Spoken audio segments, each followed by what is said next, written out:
Nesta semana, o Brasil ultrapassou a marca de 60 mil pessoas mortas pela Covid-19. Temos trazido para vocês dia a dia os números, não é? Então, nós vamos fazer hoje um balanço das dificuldades, dos problemas estruturais evidenciados pelo novo coronavírus, né? E sobre isso nós vamos conversar com o professor Pedro Luiz Cortes, professor da ECA e do Programa de Pós-Graduação em Ciência Ambiental do IEE, do Instituto de Energia e Ambiente. Tudo bem, professor? Bom dia. Bom dia, Roxane. Bom dia, ouvintes. É um prazer falar com vocês. Professor, vamos falar destes números, né, que são muito preocupantes. Eles mostram alguma coisa, os números dizem muito. Então, eu começaria falando um pouco sobre que recursos o Brasil tem utilizado para tentar resolver essa questão. O que é que nós temos de melhor? O que é que nós estamos enfrentando como problemas? Vamos começar pela ciência. A ciência está muito em evidência, né? O conhecimento científico sobre epidemiologia. Isso é importante. A pesquisa e o conhecimento científicos, eles têm sido fundamentais para o enfrentamento dessa pandemia. Por meio do conhecimento científico, por meio do conhecimento sobre epidemiologia, tem sido possível desenhar estratégias de enfrentamento do Covid-19. Como todos nós sabemos, não há ainda um medicamento, não há uma vacina, enfim, as medidas que têm de ser tomadas são no âmbito da área sanitária, ou seja, decidir quando nós vamos ter quarentena, qual a duração da quarentena, qual o tempo de afastamento social. Tudo isso tem sido possível graças aos estudos de saúde pública, de epidemiologia, né? Ou seja, é a ciência efetivamente que está apontando um caminho para a solução desse problema, e é por meio das vacinas que estão sendo desenvolvidas que nós vamos conseguir definitivamente sair disso. Ou seja, em que pese negacionistas, muitos dos quais que inclusive negam a eficácia de vacinas, é o conhecimento científico que tem sido fundamental para o enfrentamento dessa pandemia.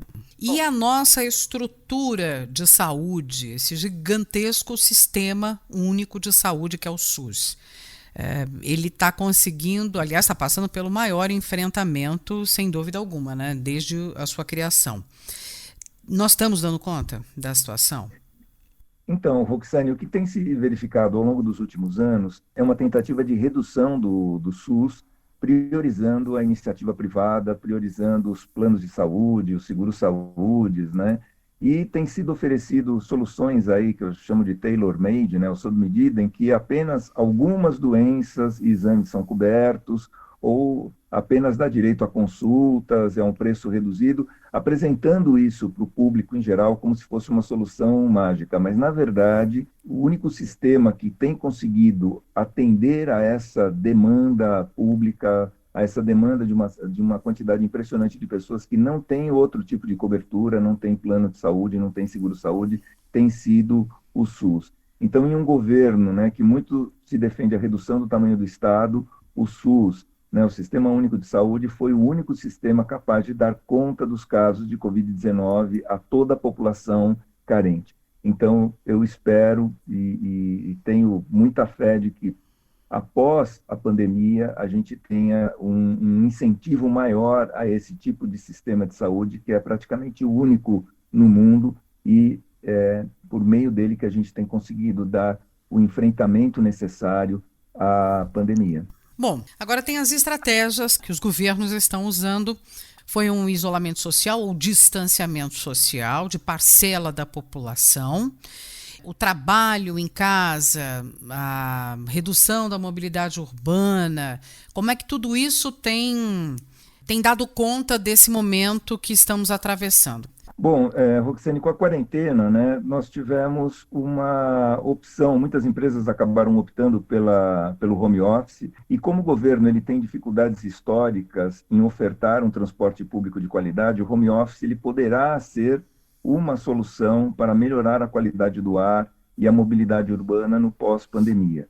A gente sabe hoje que o home office ele não é uma solução ideal, né? Muitas pessoas têm dificuldade em desenvolver essas atividades em casa. Isso demanda uma organização grande, né? Enfim, não é fácil implantar essa rotina no ambiente doméstico, mas é uma solução que muitas empresas vinham prospectando e acabaram tendo que aderir, né, emergencialmente.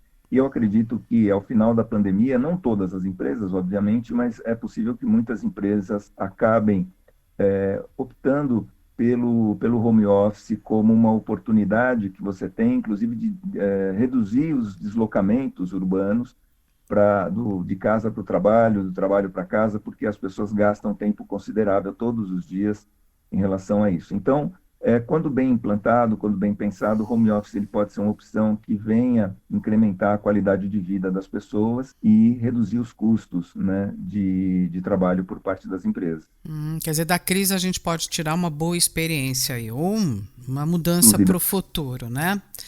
Agora, professor, e essa questão da...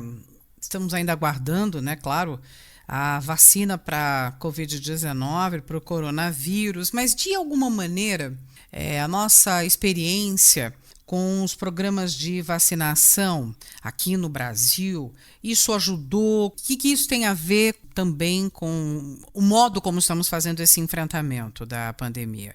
Então, Roxane, a gente tem uma expertise muito grande na vacinação em massa. Nós tivemos, ao longo dos anos, programas extremamente exitosos, né, que levaram, por exemplo, à erradicação do sarampo e de outras doenças. Infelizmente, esses programas, ao longo dos últimos anos, não tiveram a mesma intensidade, ou seja, por uma série de problemas, nós não tivemos o mesmo tipo de cobertura, mas essa expertise ela será fundamental para o programa de vacinação que será desenvolvido assim que uma vacina esteja disponível. Não só a nossa expertise para vacinação, mas também a nossa capacidade, né, seja do Instituto Butantan, seja da Fiocruz, de produzir quantidades muito grandes de vacina rapidamente para que a população possa ser facilmente atendida. A gente teve também nessa semana, professor, e de alguma maneira eu acho que se relaciona com tudo isso que a gente está falando, quer dizer, o que o Brasil tem para poder enfrentar situações como essa agora e no futuro, tem os problemas estruturais e históricos relacionados ao saneamento básico. Saiu o marco nesta semana e a gente poderia estar bem melhor num momento como esse, né? Roxane, a gente tem um problema histórico, né, com o saneamento básico, e o saneamento entendido não só assim como oferta de água e coleta e tratamento de esgoto, mas também com a limpeza urbana. Nós temos, mesmo se pegar dentro da cidade de São Paulo, nós temos situações totalmente opostas, né? Nós temos vários bairros que são atendidos pelo sistema de oferta de água e coleta de esgoto, não necessariamente tratamento de esgoto, mas eles chamam de afastamento de esgoto. E nós temos uma série de outros bairros que não contam com essa infraestrutura e muitas vezes nós temos deficiência no sistema de limpeza de ruas, de varrição, coleta de resíduos, né, reciclagem de resíduos, e tudo isso assume uma característica muito importante nesse momento de pandemia, quando as questões relacionadas à saúde pública elas são evidenciadas. Então, essa falta de interesse de sucessivos governos em investir no saneamento básico, isso vem repercutindo cada vez mais e isso ajuda, infelizmente, a disseminar essa pandemia. Então, a gente precisa ter uma atenção redobrada, não é uma atenção momentânea, imaginando que, olha, no final do ano, começo do ano que vem, isso tudo vai estar sendo superado, tal. Nós, infelizmente, não estamos livres de que uma nova pandemia possa ocorrer, né? Um novo vírus possa surgir, seguir o mesmo caminho desse coronavírus e, infelizmente, nós passarmos novamente por tudo isso. Então, é muito importante que a gente tenha uma atenção redobrada às questões relacionadas ao saneamento básico, porque senão nós vamos estar deixando uma parte importante da população ainda em situação de vulnerabilidade.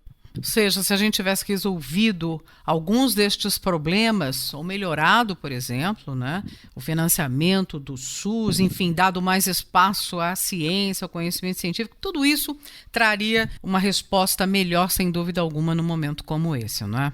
Bom, Roxane, tudo isso mostra que o nosso descaso ao longo de vários anos com uma série de itens como saneamento básico, Sistema Único de Saúde, programas de vacinação, né, isso mais recentemente, tudo isso vem cobrando um preço e, infelizmente, pode atrapalhar a nossa saída dessa pandemia. Ou seja, se a gente tivesse condições mínimas, né, tivesse feito a lição de casa, feito os investimentos necessários no Sistema Único de Saúde, no saneamento básico, com certeza a gente poderia sair com muito mais facilidade dessa pandemia. Professor Pedro Luiz Cortes, sempre aqui às sextas-feiras com a gente, professor do Instituto de Energia e Ambiente, tem um canal no YouTube, O Ambiente é Nosso Meio, vai lá, compartilha, acompanha e fique atento a todos os temas que apresentamos para você semanalmente. Muito obrigada, professor. Eu que agradeço, uma boa semana a todos.